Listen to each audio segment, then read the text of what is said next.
چلو سیکھیں قرآن و سنت کی باتیں جو مہکائیں دن اور کرے نور راتیں، کھلے آنکھ صلی علی کہتے کہتے۔ الحمدللہ رب العالمین والصلاة والسلام علی خاتم النبیین، اما بعد فاعوذ باللہ من الشیطان الرجیم، بسم اللہ الرحمن الرحیم۔ الصلاة والسلام علیکہ یا رسول اللہ وعلی آلکہ واصحابکہ یا حبیب اللہ، الصلاة والسلام علیکہ یا نبی اللہ وعلی آلکہ واصحابکہ یا نور اللہ۔ مدنی چینل کے ناظرین، ملاحظہ کر رہے ہیں پروگرام کھلے آنکھ صلی اللہ کہتے کہتے رب العالمین جل وعلا اس دن کو ہم سب کو نیکیوں میں گزارنے کی توفیق عطا فرمائے، وہ کام کرنے کی سعادت اور توفیق کاش ہمیں ملے کہ جس میں اللہ اور اس کے حبیب صلی اللہ تعالیٰ علیہ وآلہ وسلم کی رضا شامل ہو۔ مدنی چینل کے ناظرین، اللہ پاک کے آخری نبی صلی اللہ علیہ وآلہ وسلم کی مبارک ذات پر درود و سلام پڑھنے کے بے شمار فضائل ہیں، بے شمار اس کی برکتیں ہیں۔ ام المؤمنین حضرت عائشہ صدیقہ رضی اللہ تعالی عنہ فرماتی ہیں کہ اللہ پاک کے آخری نبی صلی اللہ علیہ وآلہ وسلم کا فرمان ہے، من سرہ ان یلقى اللہ راضیا فلیکثر من الصلاۃ علیہ، یعنی جس سے یہ بات پسند ہو کہ وہ اللہ پاک سے اس حال میں ملے کہ جب وہ اللہ رب العالمین کی بارگاہ میں حاضر ہو تو اللہ اس سے راضی ہو، تو اسے چاہیے کہ وہ نبی کریم صلی اللہ تعالی علیہ وآلہ وسلم پر کثرت سے درود پاک پڑھے۔ صلو علی الحبیب صلی اللہ تعالی علی محمد صلی اللہ علیہ وآلہ وسلم۔ مومنوں پڑھتے نہیں کیوں اپنے آقا پر درود، مومنوں پڑھتے نہیں کیوں اپنے آقا پر درود، ہے فرشتوں کا وظیفہ الصلاۃ والسلام۔ صلو علی الحبیب صلی اللہ علی محمد صلی اللہ علیہ وآلہ وسلم۔ آئیے ان بابرکت لمحات میں سنتے ہیں تلاوت قرآن ترجمے کے ساتھ۔ اعوذ باللہ من الشیطان الرجیم، میں اللہ تعالیٰ کی پناہ میں آتا ہوں شیطان مردود سے۔ بسم اللہ الرحمن الرحیم، اللہ کے نام سے شروع جو نہایت مہربان رحم والا۔ اتأمرون الناس بالبر وتنسون انفسکم وانتم تتلون الکتاب افلا تعقلون، کیا لوگوں کو بھلائی کا حکم دیتے ہو اور اپنی جانوں کو بھولتے ہو حالانکہ تم کتاب پڑھتے ہو، کیا تمہیں عقل نہیں؟ واستعینوا بالصبر والصلاة وَإِنَّهَا لَكَبِيرَةٌ إِلَّا عَلَى الْخَاشِعِينَ، اور صبر اور نماز سے مدد چاہو، اور بے شک نماز ضرور بھاری ہے مگر ان پر جو دل سے میری طرف جھکتے ہیں۔ الَّذِينَ يَظُنُّونَ أَنَّهُم مُّلَاقُو رَبِّهِمْ وَأَنَّهُمْ إِلَيْهِ رَاجِعُونَ، جنہیں یقین ہے کہ انہیں اپنے رب سے ملنا ہے اور اسی کی طرف پھرنا۔ یا بنی اسرائیل اذکروا نعمتی التي انعمت علیکم وانی فضلتکم علی العالمین، اے اولاد یعقوب یاد کرو میرا وہ احسان جو میں نے تم پر کیا اور یہ کہ اس سارے زمانے پر تمہیں بڑائی دی۔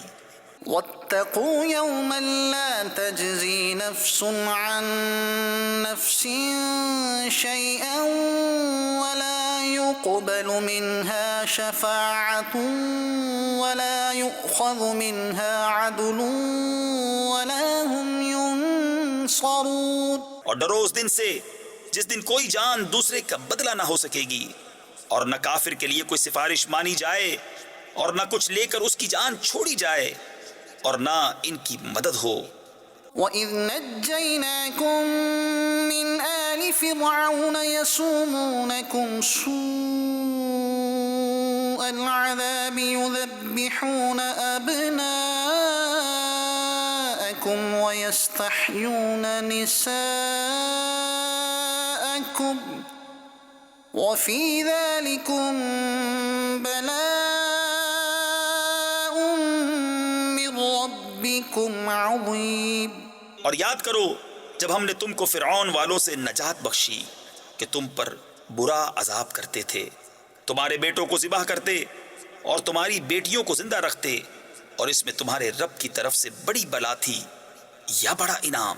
وَإِذْ فَرَقْنَا بِكُمُ الْبَحْرَ فَأَنْجَيْنَاكُمْ وَأَغْرَقْنَا آلَ فِرْعَوْنَ وَأَنْتُمْ تَنْظُرُونَ۔ اور جب ہم نے تمہارے لیے دریا پھاڑ دیا تو تمہیں بچا لیا اور فرعون والوں کو تمہاری آنکھوں کے سامنے ڈبو دیا۔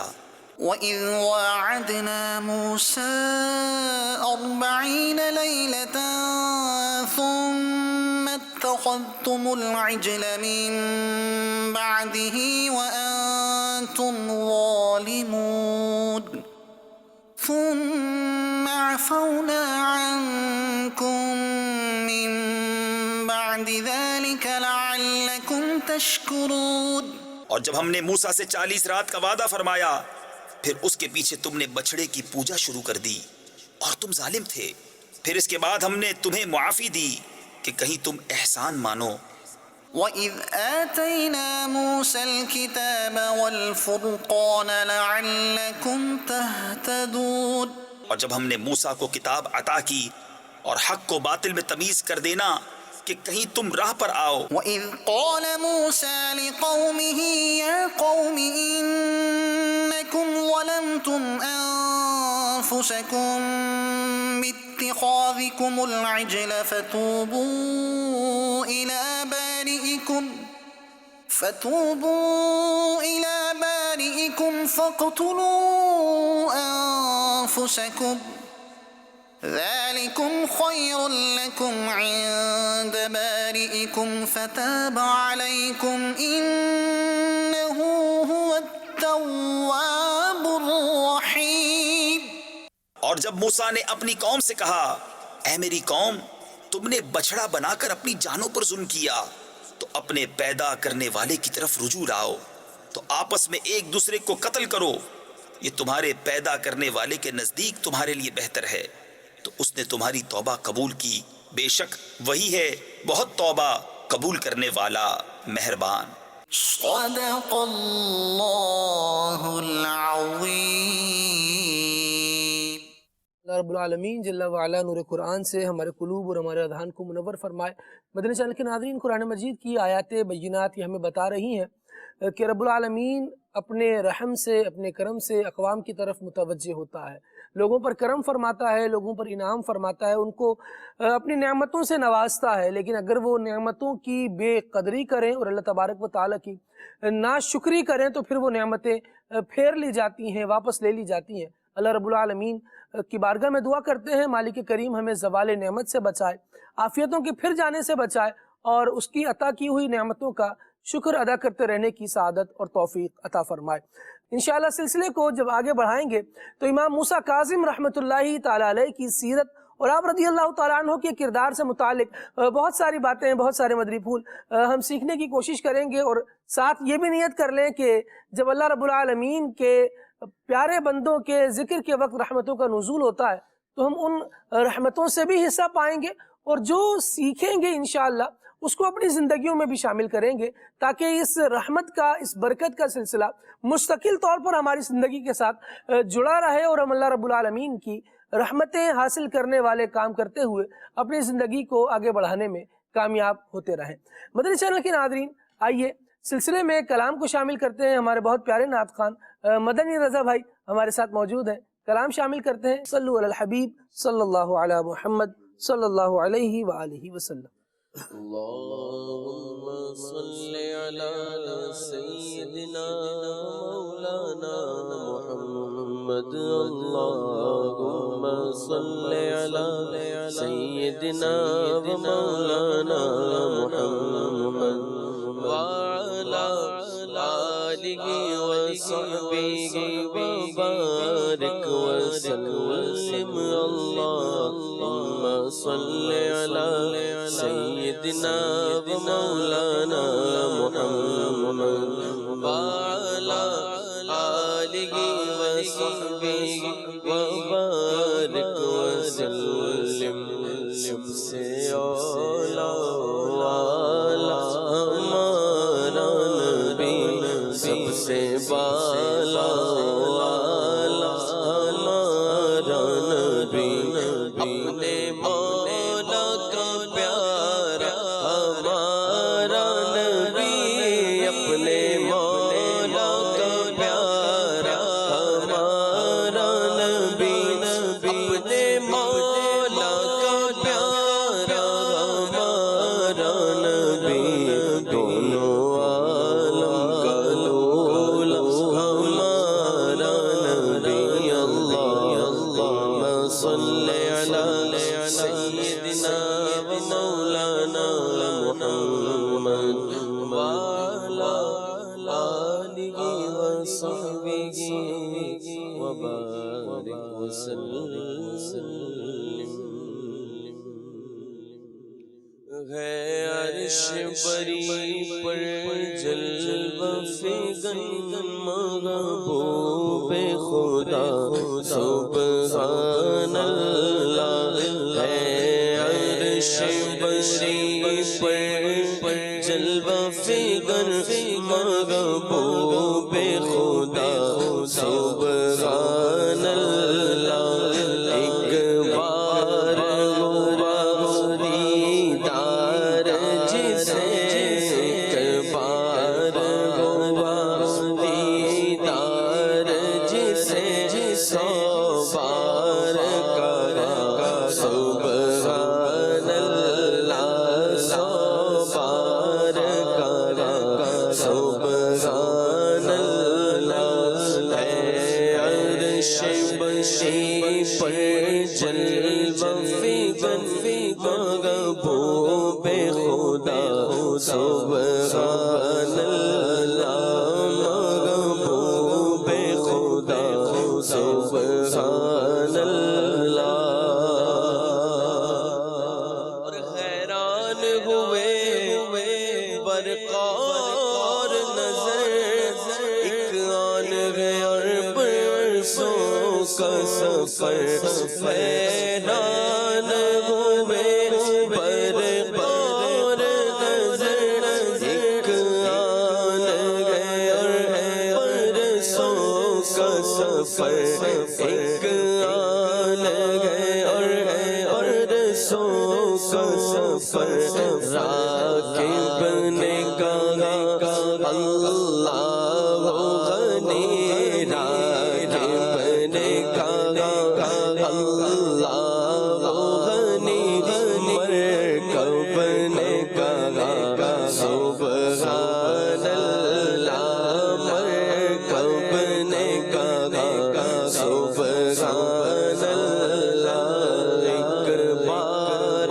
ہوا دیدار جسے، سو بار کہا سبحان اللہ۔ طالب کا پتہ مطلوب کو ہے، مطلوب ہے طالب سے واقف، طالب کا پتہ مطلوب کو ہے، مطلوب ہے طالب سے واقف، طالب کا پتہ مطلوب کو ہے، مطلوب ہے طالب سے واقف، پردے میں بلا کر مل بھی لیے، پردے میں بلا کر مل بھی لیے، پردہ بھی لگا سبحان اللہ، پردہ بھی لگا سبحان اللہ، پردے میں بلا کر مل بھی لیے، پردہ بھی لگا سبحان اللہ۔ اے عبد کہاں معبود کہاں، معراج کی شب ہے راز نگاہ، ہے عبد کہاں معبود کہاں، معراج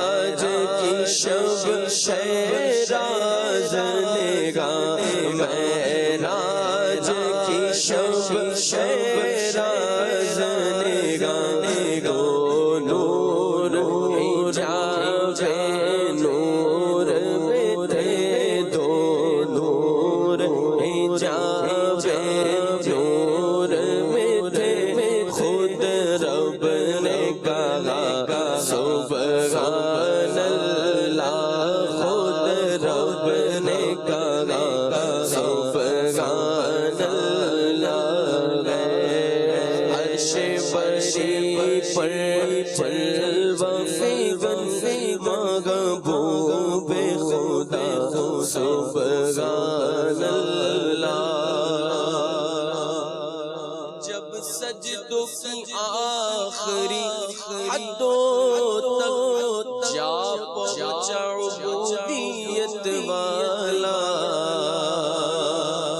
جب سجدوں کی آخری حدوں تک جا پہنچا عبودیت والا خالق نے کہا ماشاء اللہ خالق نے کہا ماشاء اللہ حضرت نے کہا سبحان اللہ حضرت نے کہا سبحان اللہ خالق نے کہا ماشاء اللہ حضرت نے کہا سبحان اللہ سمجھے حامد انسان کی کیا یہ راز حسن الفت کے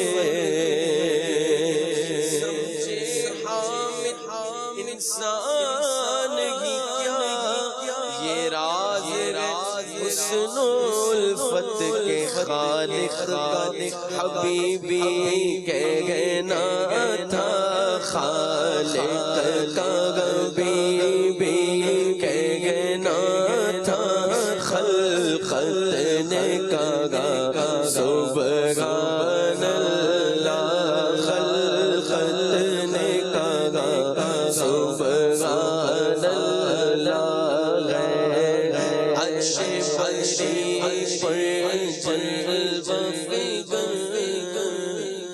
محبوب خدا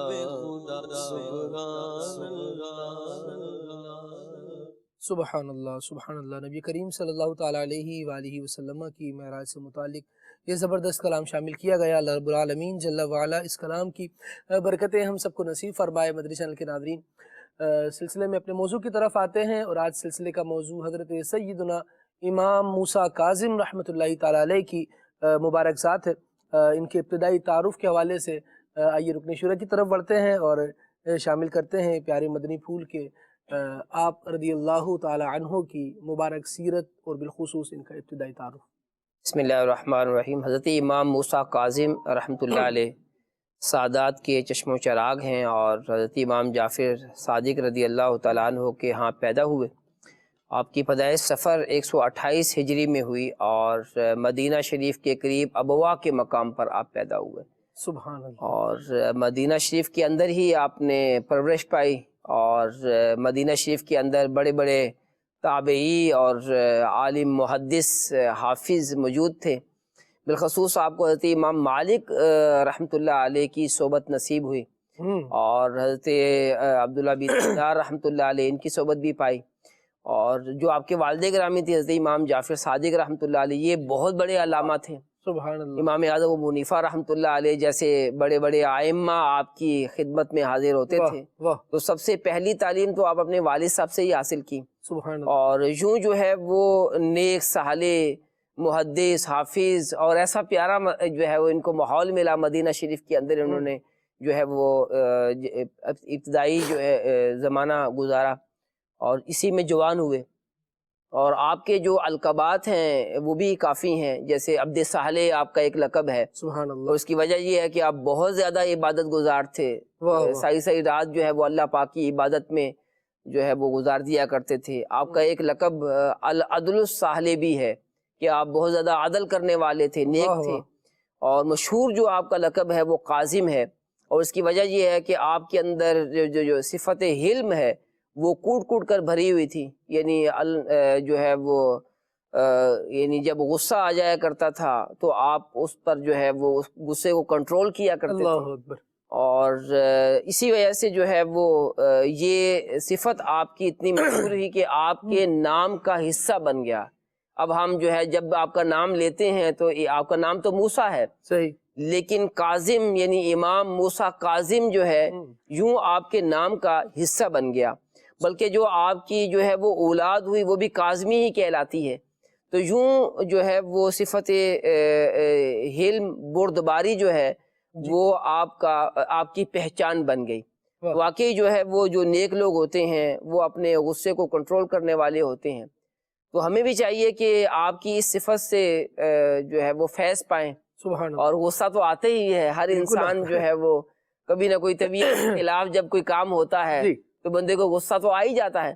اب غصہ آ جائے تو یہ غصہ جو ہے وہ اللہ پاک کی نافرمانی پر ختم نہیں ہونا چاہیے، کہ عمومی طور پر ہمارے ہاں جب غصہ آتا ہے تو پھر غصے میں اتنا زیادہ بڑھ جاتا ہے بندہ کہ بعض اوقات اللہ پاک کی نافرمانی بھی کر سکتا ہے، اور زبان سے جو ہے وہ جو مخاطب ہوتا ہے جو غصہ دلانے کا باعث بنتا ہے تو اس کی وجہ سے جو ہے وہ بندہ اس کو طرح طرح کے کلمات کہہ دیتا ہے، گالی گلوچ تک بات پہنچ جاتی ہے۔ تو انسان کی جو ہے وہ اعلیٰ صفات کا تقاضا تو یہی ہے کہ جب بندے کو غصہ آئے تو بندہ غصہ پی جائے، اور کوئی ایسی بات نہ کرے کہ جس سے سامنے والے کی دل آزاری ہو۔ اور الحمدللہ دعوت اسلامی کے مدنی ماحول میں ہمیں یہی سکھایا جاتا ہے، بتایا جاتا ہے کہ ہم نے جو ہے وہ اپنی اس جو غصے کی عادت ہے، اگر عادت ہے تو اس کو جو ہے وہ کنٹرول کرنا ہے۔ صحیح۔ اور ویسے عادت نہ بھی ہو تو غصہ تو آتا ہے جی۔ تو بلکہ امیر اہل سنت فرماتے ہیں کہ جو بچہ ہوتا ہے وہ بھی اسے بھی غصہ آ جاتا ہے کہ جب ماں جو ہے وہ وقت پر دودھ نہیں دیتی، جب اسے بھوک لگتی ہے پھر وہ روتا ہے اور رو کر اپنے غصے کا اظہار کرتا ہے۔ تو یہ رو کر غصے کا اظہار کرنا یہ تو اچھا ہی ہے، لیکن جو ہے وہ غصہ آ جائے تو اس کا ہاتھ کسی کو پڑ جائے، اس کی زبان سے کسی کو تکلیف پہنچ جائے، یہ بندے کے لیے نقصان کا باعث۔ کہا جاتا ہے کہ انسان کے کردار کی پہچان اس کے غصے کی حالت میں بھی ہوتی ہے، کہ جب اسے غصہ آیا تو اس وقت وہ کیا انداز ہے جو وہ شو کر رہا ہے اور کس طریقے سے برتاؤ کر رہا ہے۔ سب جہاں آپ گفتگو فرما رہے ہیں امام موسیٰ کاظم رحمۃ اللہ تعالی علیہ کے حوالے سے، اور کاظم آپ کے نام کا بالکل یوں سمجھے کہ لاحقہ بن گیا اور بالکل نام کے ساتھ ہی موجود ہے۔ دیکھا یہ جاتا ہے کہ آج کل کے زمانے میں کچھ ممالک میں خبروں کے مطابق یہ چیز رائج ہے کہ باقاعدہ اسپیس پرووائڈ کیا جا رہا ہے، اس طرح کی جگہیں بنائی جا رہی ہیں کہ آپ ہمارے یہاں آ جائیں، ہمارے ہوٹل میں آ جائیں، ہمارے ادارے میں آ جائیں، یہاں چیزیں رکھی ہیں آپ کے توڑ پھوڑ کرنے کے لیے، آئیں فیس بھریں اور جو توڑنا ہے توڑیں، جو پھوڑنا ہے پھوڑیں، جس طرح آپ کو اپنا غصہ نکالنا ہے غصہ نکالیں۔ اور لوگ اس طرف جا بھی رہے ہیں اور اسے یوں سمجھیں کہ سراہ رہے ہیں کہ یہ بہت اچھا اقدام ہے، اور اس کو بھی یوں بنا کر پیش کیا جا رہا ہے کہ چلو کسی انسان کو تو نہیں مار رہا، کسی زندگی کو تو ختم نہیں کر رہا، یہی کر رہا ہے۔ تو کیا غصے کو قابو میں لینے کے لیے یا غصے کا اظہار کسی انسان پر نہ ہو، یہ انسانوں کو بچانے کے لیے، دیگر چیزوں کے لیے ایسے اسپیس دے دینا، یہ غصے کو ختم کرنے والا کوئی کام لگتا ہے آپ کو؟ دیکھیں یہ تو غصے کو بڑھاوا دینے والی بات ہوگی کہ جب وہ توڑے پھوڑے گا تو گویا کہ غصے کا اظہار جو ہے ایسی بات پر کر رہا ہے جو جائز نہیں ہے۔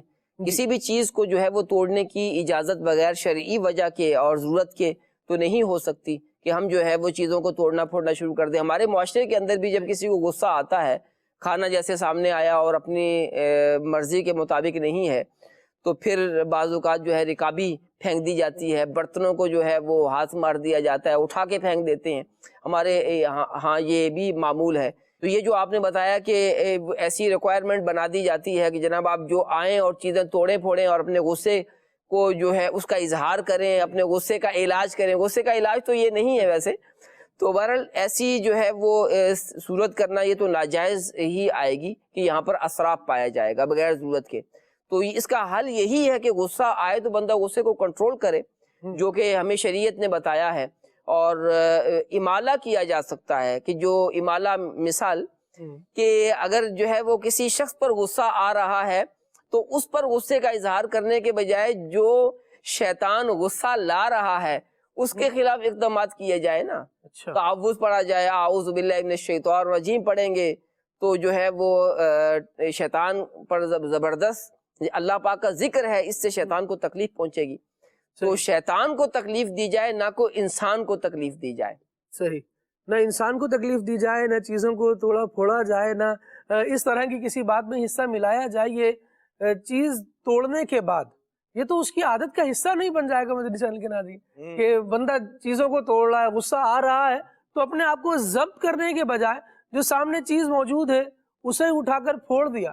چلیں ابھی تو ایسا ہو جائے گا. اور غصہ آنے کے بعد اتنی مہلت کسے ملتی ہے کہ غصہ مجھے مشرق میں آیا تھا، پھر میں مغرب کا سفر کر کے پہنچا تو وہاں کا ٹکٹ لے کے میں ایک گھر میں داخل ہو رہا ہوں اور پھر جا کے غصے کا اظہار کر رہا ہوں. اتنی مہلت کسے مل رہی ہے؟ یہ صرف اپنی برائی کو اچھا کر کے شاید دکھانے کا ایک انداز ہو. دیکھا جائے تو اس میں انسان جن چیزوں کو بہت محنت سے بناتا ہے، کریٹ کر رہا ہوتا ہے اور ان کو سجا رہا ہوتا ہے، ان کو سنوارنے کے لیے، ان تک رسائی حاصل کرنے کے لیے بہت محنت سے اس نے دولت کمائی ہوتی ہے. اس کو یوں ہی تھوڑی اڑانے کا کہا جائے گا کہ ٹھیک ہے جو توڑنا ہے توڑ دو، پیسہ تو آپ کا ہے. اور توڑنے والا بھی یہ سمجھ رہا ہو کہ بھائی میں کسی کے باپ کا تھوڑی کچھ لے رہا ہوں، اپنی مرضی سے اپنی دولت اپنی جمع کی ہوئی خرچ کر رہا ہوں. تو بندہ مومن کو تو جو دائرہ کار دیا گیا ہے اس میں اسے پابند بنایا گیا ہے. رزق اگرچہ آپ کسب کرتے ہیں، محنت کر کے حاصل کرتے ہیں، جو وسائل ہیں وہ آپ محنت کر کے اپنی قدرت میں لاتے ہیں، لیکن اس کے باوجود بھی ان کا استعمال کیسے کرنا ہے یہ دین اسلام ہمیں بتائے گا. کسی چیز کو فضول میں توڑا نہیں جائے گا، فضول میں کسی بھی چیز کی بےعزتی نہیں کی جائے گی، کسی پر غصہ نہیں نکالا جائے گا، ایون کہ فضول کلمات بھی نہیں بولے جائیں گے. تو اسلام تو با مقصد رہنے کا، با مقصد زندگی گزارنے کا درس دیتا ہے. اور امام موسیٰ کاظم رحمۃ اللہ تعالی علیہ کی سیرت پر ہم گفتگو کر رہے ہیں تو کوئی تو وجہ ہے نا. ان کے ساتھ بھی غصے میں لانے والے واقعات تو ہوئے، لیکن عدنان بھائی کیا فرمائیں گے پھر ان کا غصہ پینے کا یا اس کو کنٹرول کرنے کا انداز یہ تو نہیں تھا نا کہ دوسری طرف جا کر غصہ نکالا ہی جائے.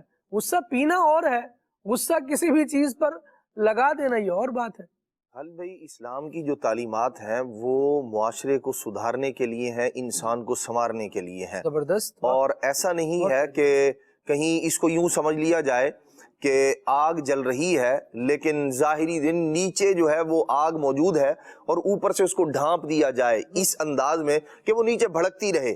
تھوڑے عرصے کے بعد ہوگا کیا کہ وہ ایک بلاسٹ کی صورت میں ایک بڑی آگ بن جائے گی اور معاشرے کو اپنی لپیٹ میں لے لے گی.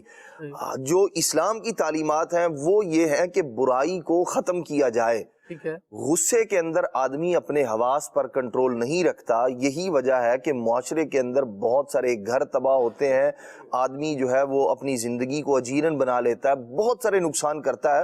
اور اس بات کو کوئی آدمی بھی انکار نہیں کر سکتا کہ واقعی غصے میں بے شمار نقصانات ہوتے ہیں. ہوا دیکھیں اسلام کیا ہے. حضرت امام موسیٰ کاظم رحمت اللہ تعالی کا مبارک عمل بھی آپ کو کاظم کہے جانے کی وجہ اور سبب ایک تو کثرت کے ساتھ درگزر ہے، غصہ پی جانا. دوسرا جو لوگ برا سلوک کیا کرتے تھے انہیں معاف کر دینا، ان کے ساتھ حلم کے ساتھ پیش آنا، بردباری کا مظاہرہ کرنا. اس نے آپ کے نام کو، جو آپ کا نام تھا حضرت موسیٰ، اس کے ساتھ کاظم کا لقب جو تھا اسے اٹیچ کر دیا، ہمیشہ کے لیے ملا دیا.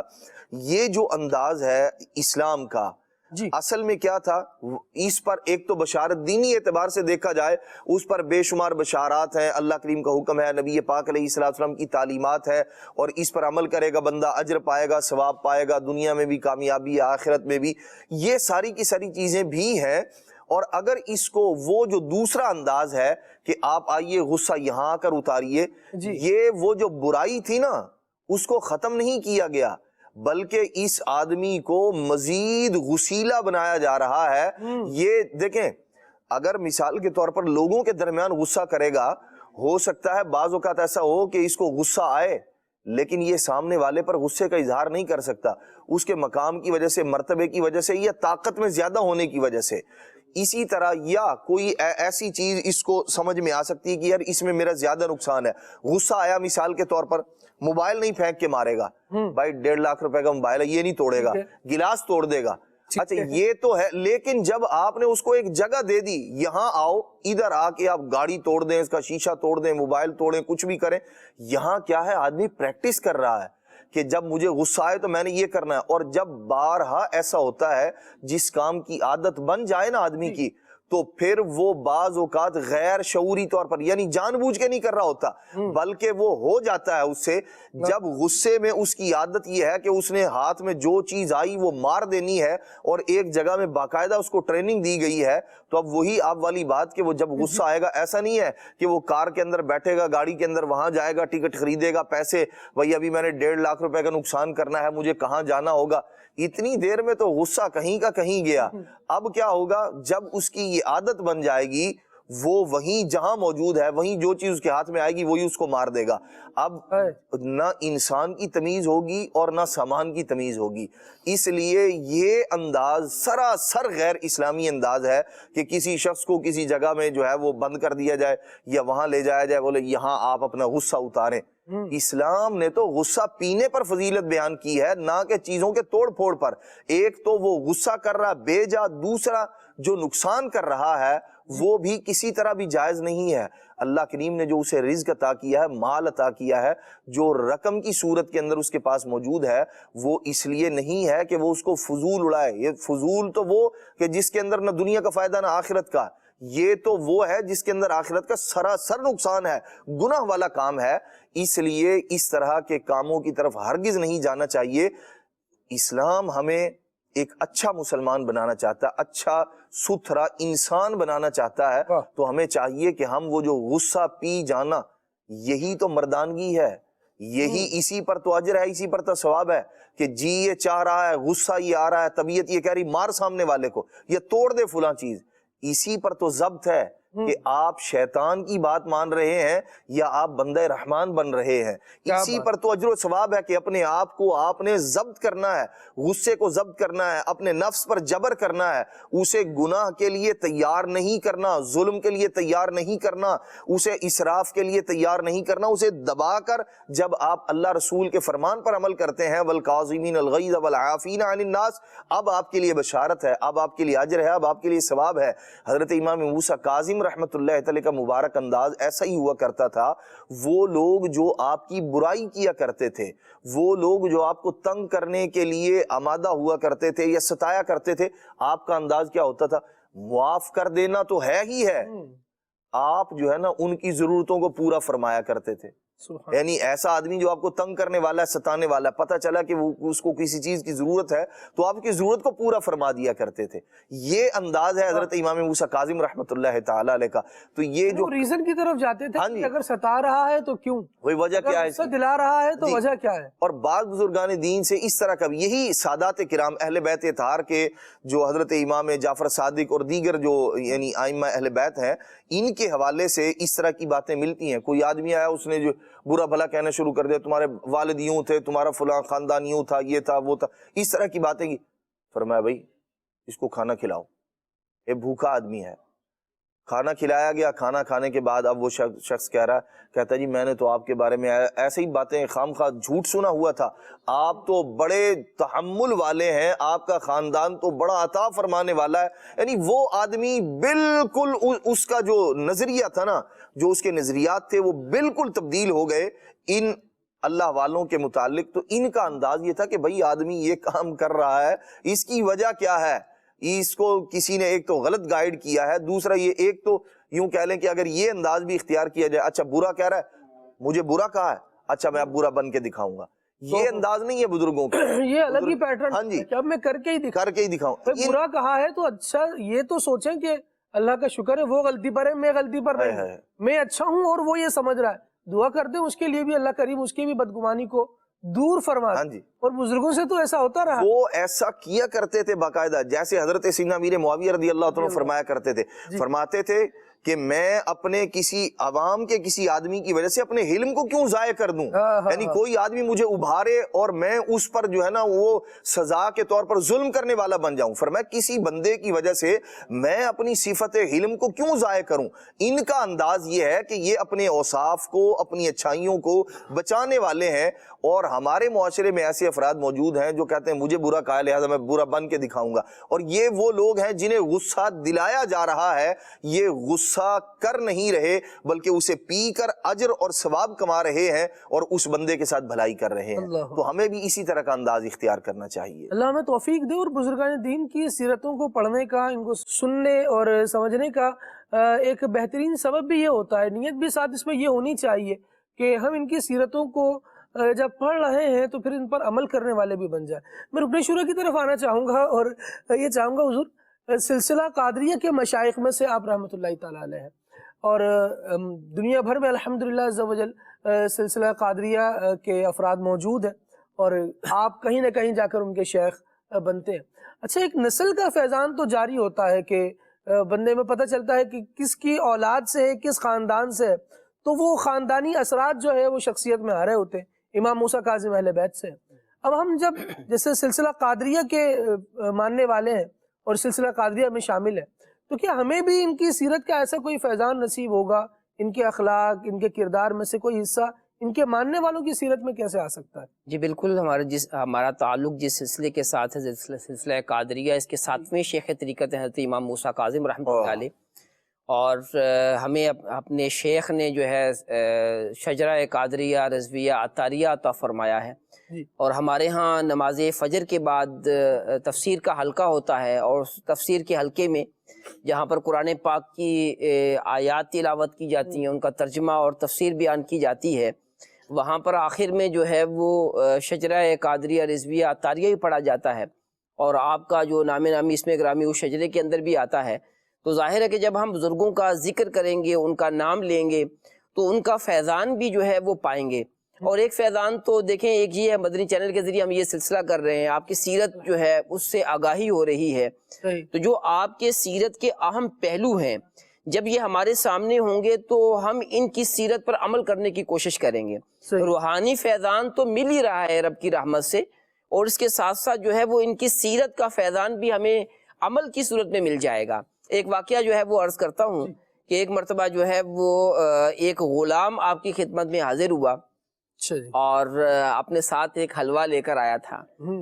تو آپ نے جو ہے وہ یوں حلوہ آپ کی خدمت میں پیش کیا، تو آپ نے معلومات کی کہ یہ کس کا غلام ہے.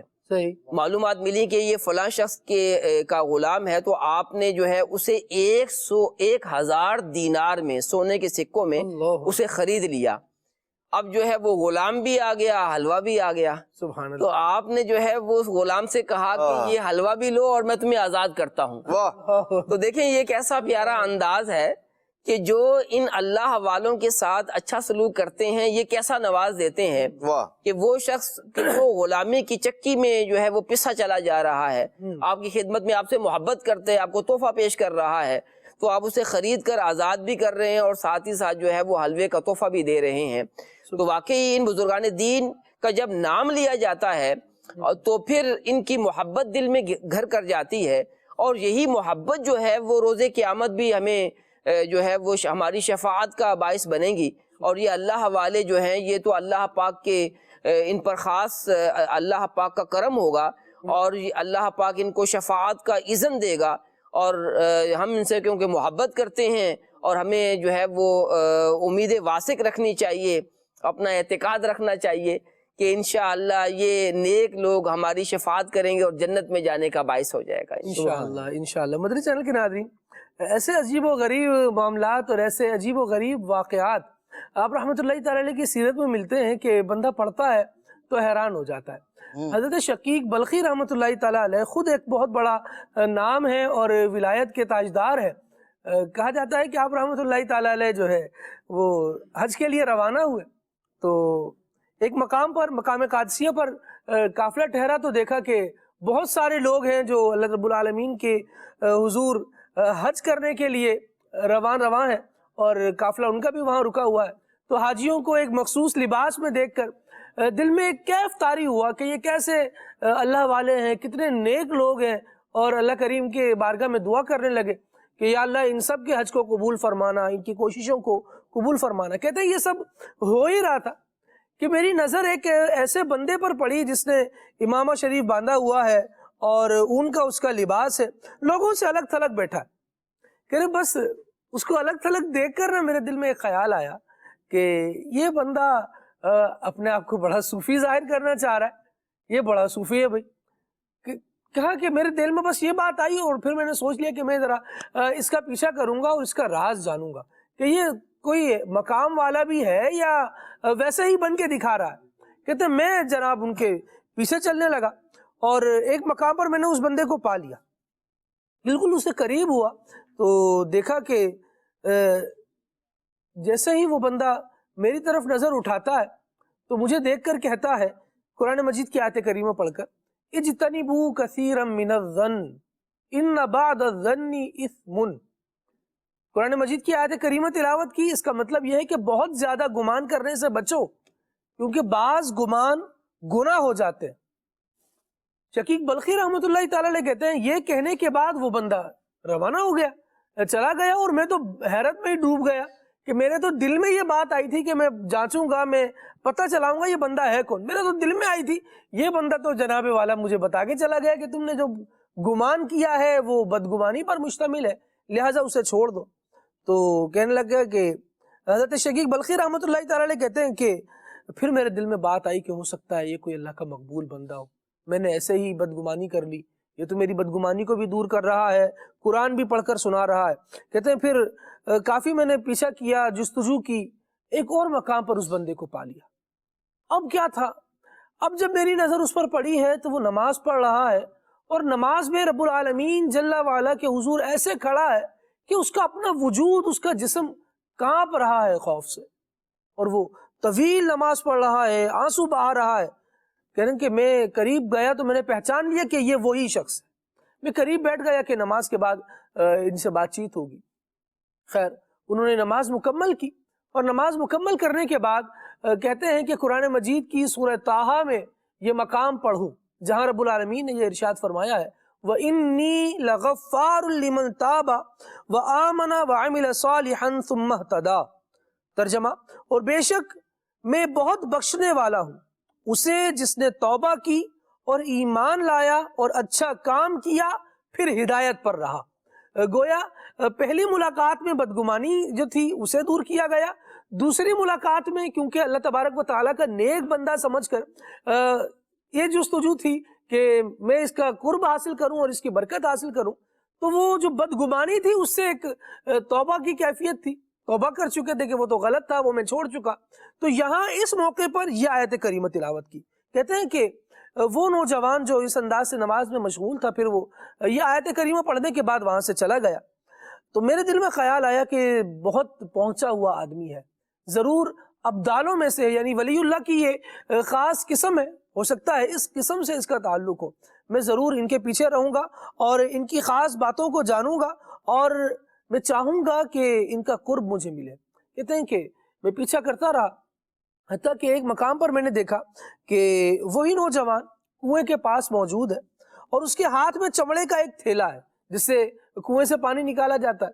تو اس نوجوان نے جیسے ہی کنویں کے قریب وہ تھیلا کیا اپنا تو تھیلا چھوٹ کر کنویں کے اندر گر گیا. اب وہ نوجوان رب العالمین کی بارگاہ میں دعا کر رہا ہے کہ اے میرے مالک و مولا، اے میرے پروردگار، یہ ایک تھیلا تھا جس سے میں پانی بھرتا، لیکن تو میرا پروردگار ہے، تو چاہتا ہے تو پیاس بجھتی ہے، تو چاہتا ہے تو بھوک مٹتی ہے، تو چاہے تو مجھے کھانا عطا فرما دے، میری امید گاہ تو بس تو ہی تو ہے. کہہ رہے کہ ابھی وہ نوجوان یہ دعا کر ہی رہا تھا کہ اتنے میں کنویں میں پانی بھر آیا اور وہ تھیلا نیچے گر گیا تھا، کنویں کی گہرائی میں چلا گیا تھا، وہ بھی اوپر ہی آ گیا. اب اس نوجوان نے وہ تھیلا اٹھایا اور اپنا پانی لیا اور پانی لینے کے بعد اسے پیا اور اپنے معمولات میں مشغول ہو گیا. کہتے ہیں کہ وضو وغیرہ کر کے پانی پینے کے بعد معاف کیجیے گا، وضو وغیرہ کر کے پانی پینے کے بعد شقیق بلخی رحمۃ اللہ تعالی علیہ ارشاد فرماتے ہیں کہ وہ نوجوان تو اپنی نمازوں وغیرہ میں مشغول ہو گیا. جب نماز وغیرہ سے فارغ ہوا تو ایک ریت کے ٹیلے کے پاس گیا اور وہاں سے کچھ ریت اٹھائی، اسی تھیلے میں بھر لی. کچھ دیر کے بعد وہ پہلے جس میں پانی تھا اب اس میں ریت بھری ہوئی تھی، اب اس کو نوجوان پی رہا ہے. میں تو پہلے ہی کرامات کا معترف ہو چکا تھا اور ان ساری چیزوں کو اپنی نظروں سے دیکھ رہا تھا. میں دوڑ کر آگے گیا اور میں نے کہا کہ جناب والا، جو رزق اللہ رب العالمین نے آپ کو عطا فرمایا ہے اس میں سے مجھے بھی کچھ دے دیجیے، سبحان اللہ. مجھے بھی عطا ہو جائے تاکہ میں بھی اس کو استعمال کر سکوں، میری بھی بھوک مٹ جائے، میری بھی پیاس بجھ جائے. تو کہتے ہیں کہ انہوں نے وہ تھیلا میری طرف بڑھایا اور کہا لو اللہ رب العالمین نے جو عطا فرمایا ہے اسے کھاؤ اور پیو. سبحان اللہ. یہ کہتے ہیں کہ میں نے اسے جیسے ہی اپنے منہ سے لگایا تو وہ زبردست شکر ملے ہوئے ستو تھے اور اس کا ایسا بہترین ذائقہ تھا کہ میں نے اس سے پہلے کبھی ایسے ستو نہیں پیے تھے. اور وہ پینے کے بعد جو اثر ہوا تو کہتے ہیں کئی دن تک تو نہ مجھے بھوک لگی نہ مجھے پیاس نے ستا، وہ ایسی سیرابی کا باعث بن گیا. پھر کہتے ہیں کہ اب ہمارا قافلہ جب مکہ پاک پہنچ چکا تو میں نے دیکھا کہ وہ نوجوان راتوں کو پوری رات نماز پڑھتا ہے، پھر نماز فجر کے بعد طواف میں مشغول ہو جاتا ہے، یہ سارے معمولات کرتا ہے. میں نے دیکھا کہ آپ نے ساری رات جب نماز پڑھی اور پھر طواف وغیرہ سے فارغ ہو کر کچھ لوگوں کی طرف آگے بڑھے تو وہ لوگ بڑی نیاز مندی کے ساتھ، بڑی عقیدت مندی کے ساتھ ان سے مل رہے تھے، ان کے ہاتھوں کو بوسہ دے رہے تھے اور جوک در جوک ان سے سلام کرنے کے لیے حاضر ہو رہے تھے. تو میں نے اتنے سارے سفر میں صرف کمالات تو دیکھے تھے لیکن میں جان نہیں سکا تھا کہ یہ بندہ ہے کون. تو کہتے ہیں کہ اب میں نے کسی سے پوچھا بھائی جس کے لوگ عقیدت کے گن گا رہے ہیں اور ایسے محبت سے آگے بڑھ کر اس سے ہاتھ ملا رہے ہیں، یہ ہے کون؟ اب جو جواب ملا وہ جواب یہ تھا، یہ حضرت امام موسیٰ کاظم بن امام جعفر صادق بن محمد بن علی بن حسین بن علی ہے. یہ حضرت علی رضی اللہ تعالیٰ عنہ کے وہ فرزند ہیں، امام جعفر صادق رضی اللہ تعالیٰ عنہ کے یہ بیٹے ہیں، یہ امام موسیٰ کاظم ہے. کہتے ہیں کہ جیسے ہی میں نے یہ بات سنی نا کہ یہ امام موسیٰ کاظم ہے، کہتے ہیں میرے دل نے یہ بات میرے دل نے اس بات کی گواہی دی کہ اتنی ساری کرامتوں کا ظہور یقیناً اسی شہزادے کی شان کے لائق ہے. اتنا جو عظیم کمال اور اتنے کرامات میں نے دیکھی ہیں یہ تو اسی شہزادے سے ہو سکتی ہے. مدنی چینل کے ناظرین، جو اہل عقیدت ہوتے ہیں، جو اہل محبت ہوتے ہیں، وہ اللہ والوں کے ساتھ رہتے ہیں اور ان کی نگاہ فیض اثر سے بہت سی چیزیں پاتے بھی ہیں اور ان کے کمالات کو، ان کی کرامات کو دیکھتے بھی ہیں اور یہ خوش نصیبوں کو مل جاتی ہیں. ایسا نہیں ہوتا کہ جناب والا کوئی ہے ہی نہیں، آج کل کوئی کر ہی نہیں سکتا، کسی سے ہو نہیں سکتا. اہل محبت ہوتے ہیں تو وہ اہل عقیدت جو ہوتے ہیں وہ اہل اللہ کے قرب میں آتے ہیں اور ان کی کرامات کو دیکھ بھی پاتے ہیں اور ان کی برکتوں سے مستفیض بھی ہوتے ہیں. اللہ تبارک و تعالی ہمیں اپنے دل میں عقیدت کو جگائے رکھنے کی توفیق عطا فرمائے. یہ جو عقیدت ہے نا یہ بہت سارے حجاب دور کر دیتی ہے. جو اہل اللہ کی محبت ہے یہ بہت ساری ایسی چیزوں کو دور کر دیتی ہے جو بندے کو ان کے قرب کی طرف نہیں جانے دے رہی ہوتی. اللہ رب العالمین جل وعلا ہمیں اپنے پیارے بندوں سے محبت اور عقیدت کا ہمیشہ تعلق قائم رکھنے کی توفیق عطا فرمائے. میں چاہوں گا کہ عمر فیاض بھائی سے اس حوالے سے ہم گفتگو کو لیں کہ اہل محبت نے جو اکابرین امت گزرے ہیں انہوں نے بھی امام موسیٰ کاظم رحمۃ اللہ تعالیٰ علیہ کی بارگاہ میں بڑے پیارے انداز سے اور بہت مبارک الفاظوں کے ساتھ خراج عقیدت پیش کیا ہے. ان کی عظمتوں کے بیان کو لوگوں کے سامنے لا کے رکھا ہے، اپنی کتابوں کا حصہ بنایا ہے. اپنے واعظ و نصائح میں یہ لوگوں کو سنایا کرتے تھے کہ ایسے ہیں امام موسیٰ کاظم رحمۃ اللہ تعالیٰ علیہ. جو انداز اکابرین کا رہا، میں چاہوں گا عمر فیاض بھائی اس حوالے سے کچھ بتائیے. بسم اللہ الرحمن الرحیم. حضرت امام موسیٰ کاظم رحمۃ اللہ تعالیٰ علیہ بڑی شان کے مالک ہیں اور ماشاءاللہ ذکر خیر ہو بھی رہا ہے. حضرت امام ابو محمد عبد الرحمن بن ابی حاتم رازی رحمۃ اللہ تعالیٰ علیہ اپنے والد سے حضرت امام موسیٰ کاظم رضی اللہ عنہ کے بارے میں نقل کرتے ہیں کہ میرے والد سے آپ رضی اللہ عنہ کے بارے میں پوچھا گیا تو آپ نے کہا کہ وہ ثقہ، صدوق اور مسلمانوں کے اماموں میں سے ایک امام ہیں. سبحان اللہ. اللہ پاک نے ان کو بڑی شان اور بڑی عظمتیں عطا فرمائی ہیں.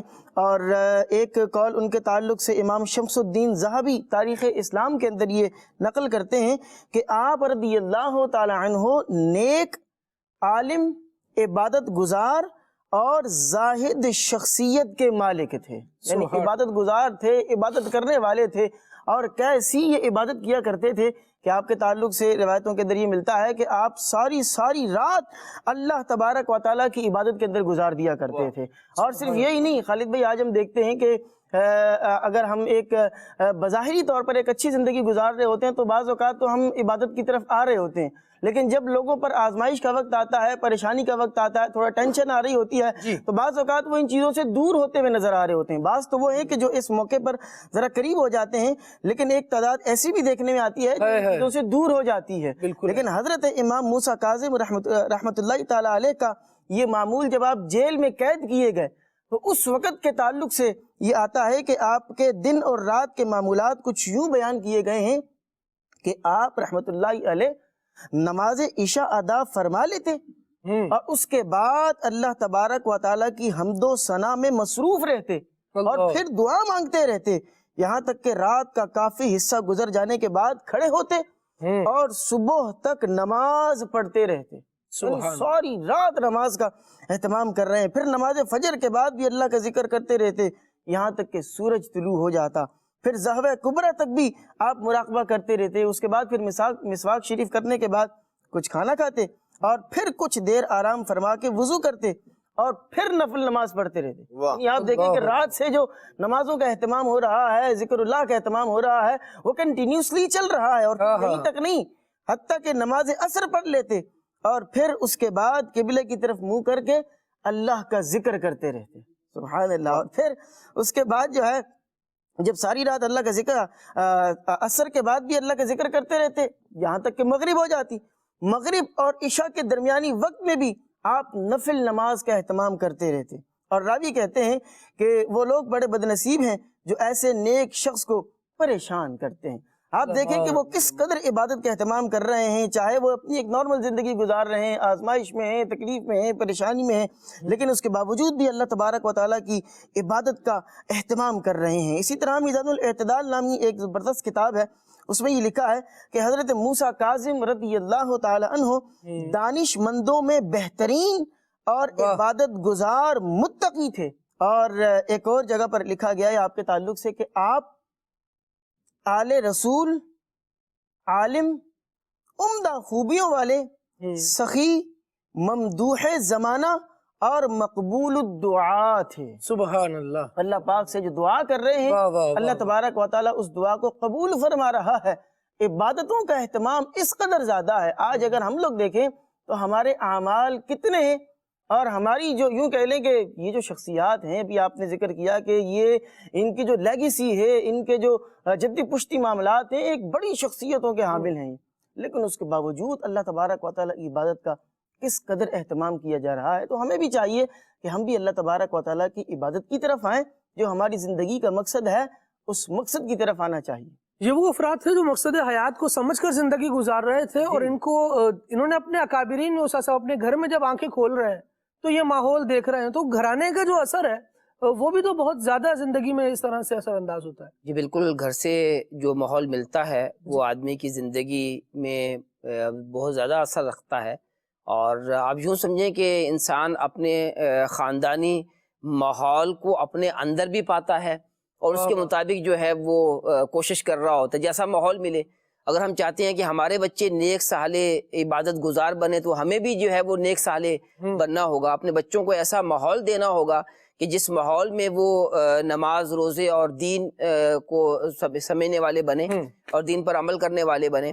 اور ایک اور جو حضرت موسیٰ کاظم رحمۃ اللہ علیہ کی آپ صفت کہیں کہ آپ بہت زیادہ سخی تھے، جیسا کہ جو ہے عمر فیاض بھائی نے بھی جود و سخا کی بات کی ہے کہ یعنی بڑے بڑے علماء نے آپ کی سخاوت کا ذکر کیا ہے۔ ایک بزرگ تھے حضرت عیسیٰ بن مغیث قرظی رحمۃ اللہ علیہ، مدینہ شریف میں تھے اور کاشتکاری کیا کرتے تھے۔ آپ نے ایک مرتبہ اپنی کھیت کے اندر خربوزے اور کھیروں کی فصل کو اگایا اور ٹڈیوں نے حملہ کر دیا، اور ٹڈیاں جہاں جاتی ہیں، جہاں حملہ کرتی ہیں، وہاں پوری کی پوری فصل کو کھا جاتی ہیں۔ اور یہ بھی جو ہے وہ ایک طرح آپ یوں سمجھیں کہ یہ فصلوں کی دشمن ہے۔ تو یہ ٹڈیوں نے حملہ کیا اور آپ کی جو خربوزے اور کھیرے کی فصل تھی وہ ساری کی ساری ضائع کر دی، اور یہ افسوس کے انداز میں بیٹھے ہوئے تھے۔ حضرت موسیٰ کاظم رحمۃ اللہ علیہ کا وہاں سے گزر ہوا اور فرمایا کہ کتنا کیا ہوا، کیوں اتنے پریشان ہو؟ بتایا کہ یوں میری فصل تباہ ہو گئی ہے۔ تو آپ نے فرمایا کہ آپ پریشان نہ ہوں، یہ 150 دینار مجھ سے لے لیں اور اپنی فصل جو ہے دوبارہ شروع کریں، اور ساتھ ہی دعا بھی دی۔ یعنی بزرگان دین کا کیسا پیارا عمل ہے کہ ایک تو مدد کر رہے ہیں اور ساتھ دعاؤں سے بھی نواز رہے ہیں۔ تو پھر آپ ایسے تھے کہ جن کی دعائیں قبول ہوتی ہیں، بلکہ آپ کے مزار پر انوار پر کوئی جائے تو وہاں پر جو ہے وہ دعائیں قبول ہوتی ہیں۔ حضرت جو ہے وہ امام محمد بن ادریس شافعی رحمۃ اللہ علیہ فرماتے ہیں کہ جو ہے آپ کا جو مزار ہے نا، یہ وہ مقام ہے یہاں پر دعائیں قبول ہوتی ہیں۔ اور اعلیٰ حضرت کے جو والد محترم ہیں علامہ نقیل خان رحمۃ اللہ علیہ، انہوں نے جو کتاب لکھی احسن الویاء لآداب الدعاء، تو اس کے اندر جو ہے وہ آپ نے جو ہے وہ ذکر کیا جو وہ مقامات جہاں پر دعائیں قبول ہوتی ہیں۔ تو یہ مکتبۃ المدینہ نے اسے فضائل دعا کے نام سے یہ اس کتاب کو شائع کیا ہے۔ تو اس میں جو 36واں مقام ہے وہ جو ہے حضرت امام موسیٰ کاظم رحمۃ اللہ علیہ کا مزار پر انوار ہے۔ اور اس کے علاوہ اور بھی جو ہے وہ بزرگوں نے جو ہے آپ کے مزار کے بارے میں جو ہے وہ فرمایا کہ وہاں جا کر دعائیں قبول ہوتی ہیں، جیسے حضرت امام خلار رحمۃ اللہ علیہ کے بارے میں آتا ہے۔ آپ فرماتے ہیں کہ جب بھی مجھے کوئی تکلیف پہنچتی، مشکل پیش آتی، تو میں آپ کے مزار پر انوار پر حاضر ہو جاتا اور آپ کے وسیلے سے دعا کرتا تو میری وہ مشکل آسان ہو جایا کرتی۔ تو بہرحال آپ نے جو ہے حضرت عیسیٰ بن مغیث کرزی رحمۃ اللہ علیہ کو دعا بھی دی اور دوا بھی کی، یعنی جو ہے وہ دینار بھی عطا فرمائے۔ تو اس کے بعد جو آپ نے فصل اگائی تو اللہ پاک نے اس کے اندر بڑی برکت جو ہے وہ عطا فرمائی کہ جو آپ کا نقصان تھا وہ نقصان بھی پورا ہو گیا اور آپ خوشحال ہو گئے۔ تو یہ اللہ والوں کی برکتیں جو ہیں وہ دنیا کے اندر بھی نظر آتی ہیں اور پھر جو ہے وہ زندگی کے اندر بھی جو ہے وہ نظر آتی ہیں۔ سبحان اللہ۔ استاد صاحب ایک بات میں یہاں پر یہ بھی سوچ رہا ہوں کہ آپ رحمت اللہ تعالیٰ علیہ نے رقم بھی دے دی اور ساتھ ساتھ دعا بھی دے دی۔ اچھا، جو اس واقعے کو بیان کرنے والے ہیں اور جو اس کو کتابوں میں لکھنے والے افراد ہیں وہ کیا کر رہے ہیں، وہ اس پہلو کو لے رہے ہیں کہ آپ نے رقم تو دی ہی دی لیکن خاص کر دعا پر بڑا انفسائز کر کے بیان کر رہے ہیں، کیونکہ آپ کی دعا جو ہے وہ قبولیت کے بہت قریب، تو جو زیادہ فوکس کیا جا رہا ہے وہ دعا کو کیا جا رہا ہے۔ اچھا، ہماری زندگی میں بھی بہت سارے کام ایسے ہوتے ہیں جو لوگوں کی دعاؤں سے چل رہے ہوتے ہیں، لوگوں کی دعاؤں سے بن رہے ہوتے ہیں، لیکن ہمارا انداز کیا ہے کہ ہم کسی کی دعا کو تو کم ہی سنتے ہیں، کسی کی اچھی بات کو تو کم ہی سنتے ہیں۔ کسی نے ہمارے لیے ہاتھ اٹھا دیے اور کہا اللہ تمہارا بیڑا پار کرے، تمہیں آسانی عطا کرے، ٹھیک ہے، یہ بھی صحیح ہے، لیکن اگر کچھ مالی مدد ہو جاتی تو وہ زیادہ اچھا ہوتا۔ اور سارا فوکس جب اس پر کر رہے ہوتے ہیں تو نتیجہ کیا ہوتا ہے کہ اگر واقعی تھوڑی سی اس نے رقم بھی دے دی، دعا بھی دے دی اور اس کی رقم دینے سے مسئلہ حل بھی ہو گیا، تو ہمارے ذہن میں یہی ہوتا ہے کہ اتنی رقم دی تھی نا تو ہی مسئلہ حل ہوا ہے۔ ایک عمومی مزاج اور حالات کی بات کر رہا ہوں، مدنی چینل کے ناظرین اپنے ارد گرد میں رہتے ہوئے بلکہ اپنے آپ کو سوچتے ہوئے بھی اس بات پر اگر توجہ فرمائے تو میں سمجھتا ہوں کہ شاید نتیجہ کوئی دوسرا نہیں نکلے گا، اگر دوسرا آئے بھی تو وہ محدود ہے، چند، یعنی بہت تھوڑا ہوگا ایسا کہ ہم یہ کہیں کہ ہاں بھائی اس کی دعا سے کام بن گیا۔ زیادہ تر فوکس یہ ہوتا ہے کہ یار پیسوں سے کام بن گیا۔